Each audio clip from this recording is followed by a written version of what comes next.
Oi, pessoal. Então vamos lá. Tá aqui um grupo de pagodeiro e tá aqui um grupo de roqueiro. Pergunta: por que que eles não se misturam? Ou por que que pagodeiro fica junto de pagodeiro e roqueiro junto de roqueiro, né? Isso não tem nada a ver com preconceito. Isso tem a ver com afinidade.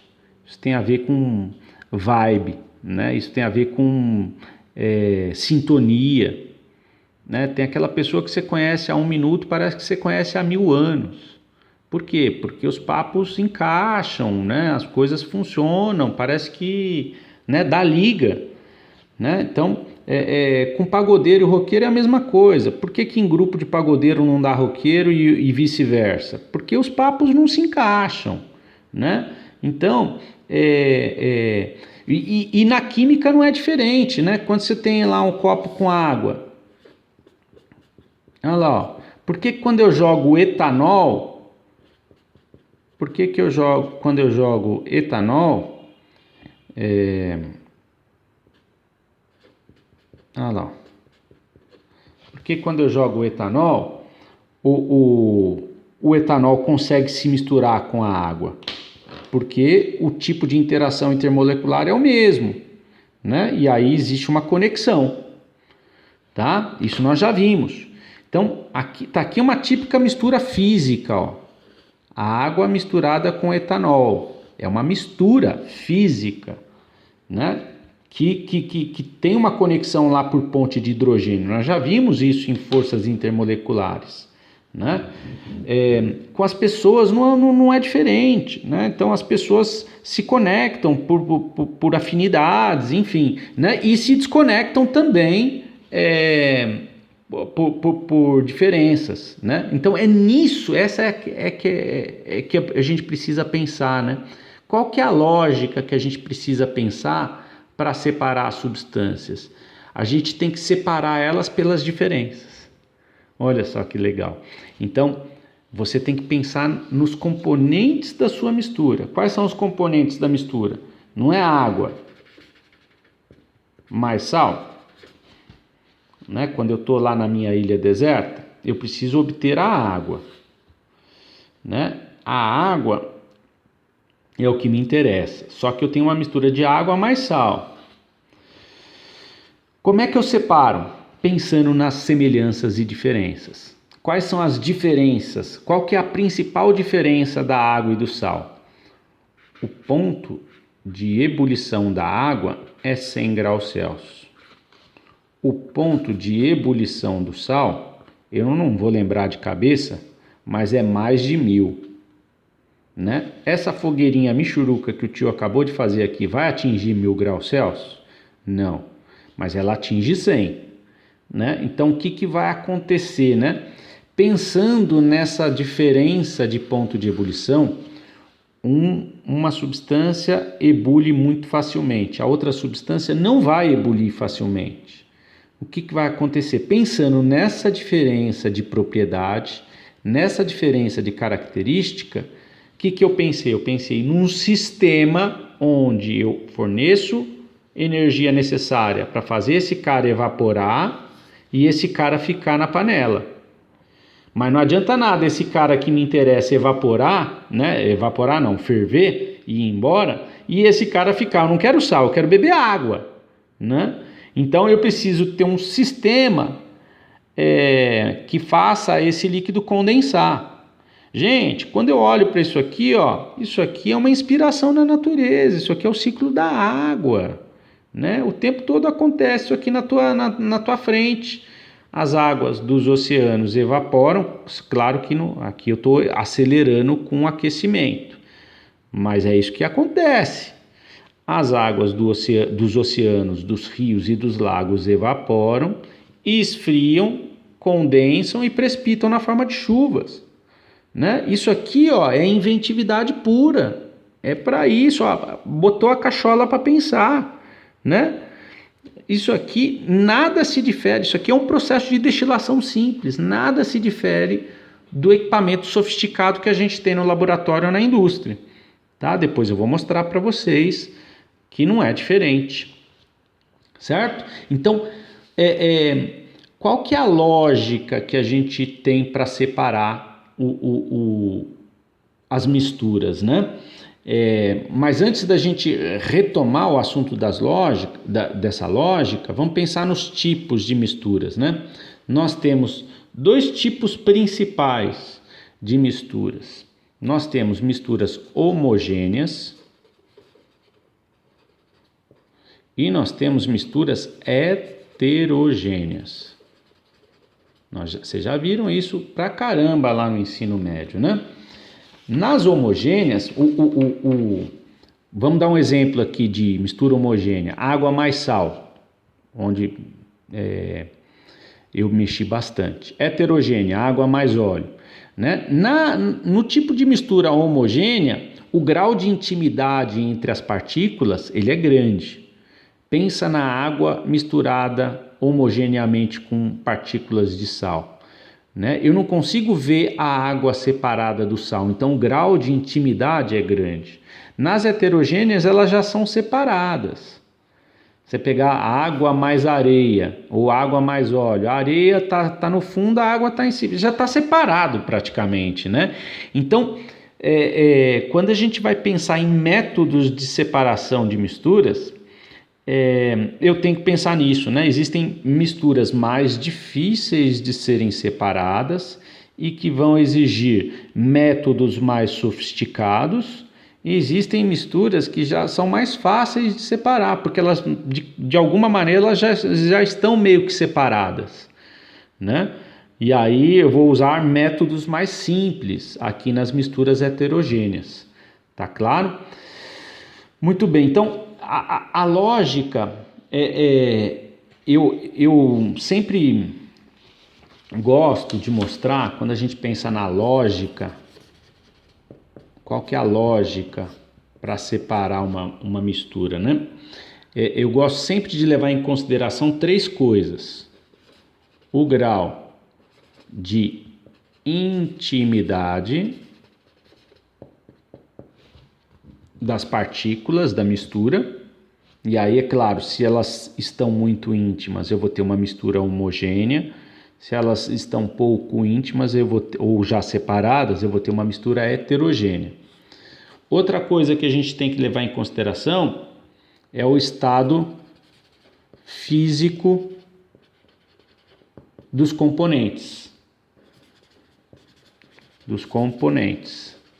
da mistura. Uma coisa é você ter uma mistura de um sólido com líquido, um sólido com ponto de ebulição muito alto e um líquido com ponto de ebulição baixo.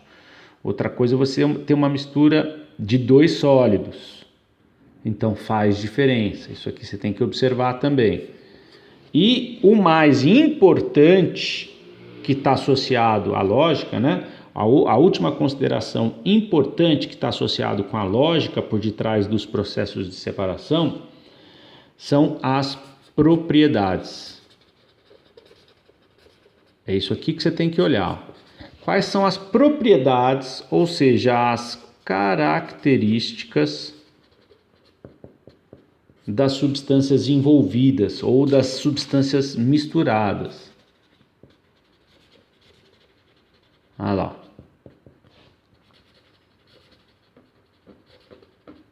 Certo? Então esse aqui é o principal item que você tem que olhar para pensar num processo de separação de mistura, né? Então você pega, por exemplo, vou dar um outro exemplo aqui para você, né? Eu já falei da água mais o sal, que eu olhei para eles e percebi que eles têm ponto de ebulição muito longe um do outro, né? Aqui eu consigo fazer a água evaporar, quer dizer, ferver, entrar no processo de ebulição e ir embora, e o sal fica com um aquecimento por volta de 100 graus Celsius. O sal vai ferver depois de mil e pedrada, né? Então, o que eu estou pensando aqui, ó, para eu propor esse método de separação? Eu estou pensando nas propriedades, nas características da água e do sal, nesse caso do ponto de ebulição, né? Vamos pegar um outro aqui, ó. Se eu tiver, por exemplo, uma mistura de dois sólidos, areia mais sal, né? Vamos pensar nas propriedades específicas da areia e do sal.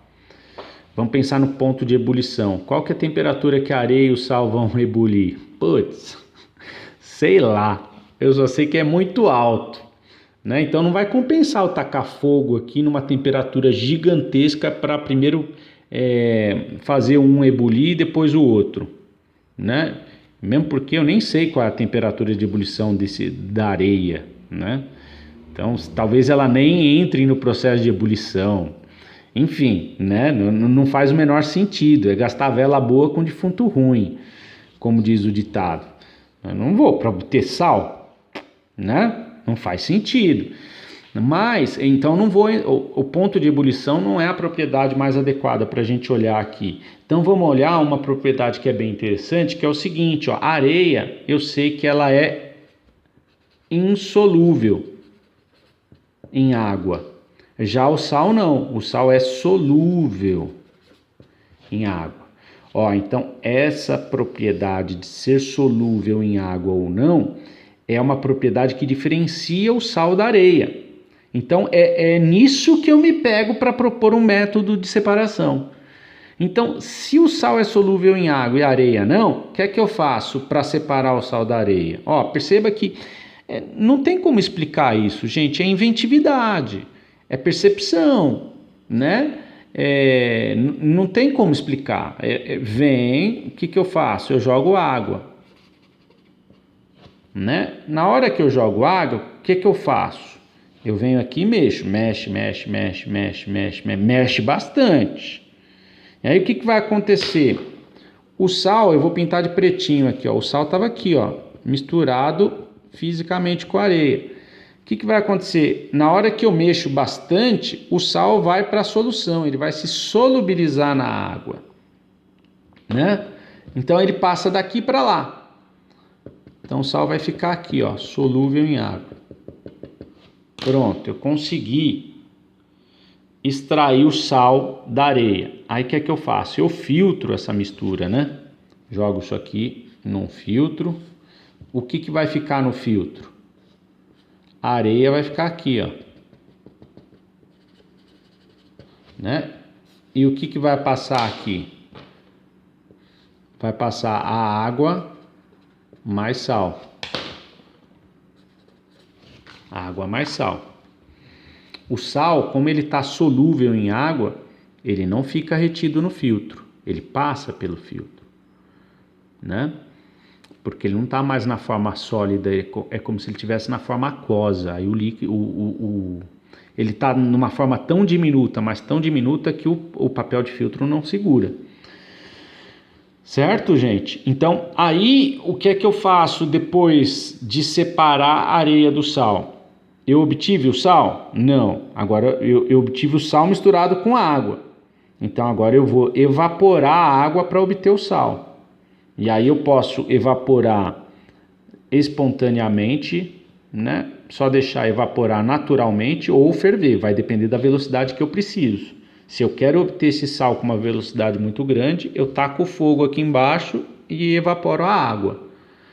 Quer dizer, faço a água ferver e fica o sal no fundo da vasilha. Se eu não estou com pressa, eu deixo isso aqui, essa mistura debaixo do sol, o sol evapora a água, eu fico com o sal ali. Ficou claro, gente? Então, olha só no que eu pensei. Eu pensei a palavra certa a palavra mágica para essa brincadeira é diferença. Diferença. Essa é a palavra. Eu tenho que pensar nas diferenças. No que a areia e o sal são diferentes? Na solubilidade em água. Então, eu vou jogar água para fazer um ficar solúvel e retirar ele por filtração, né? E o outro ficar insolúvel em água e, portanto, ficar no filtro.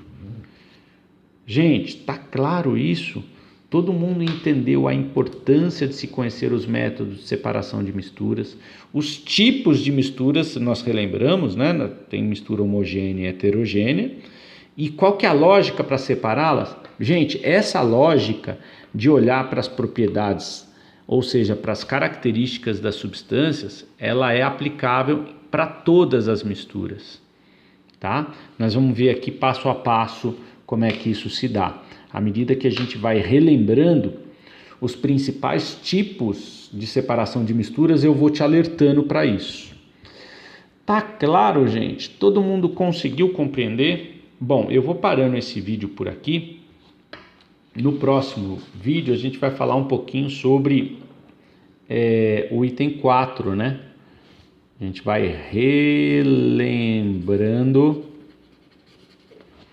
relembrando os principais métodos de separação de mistura.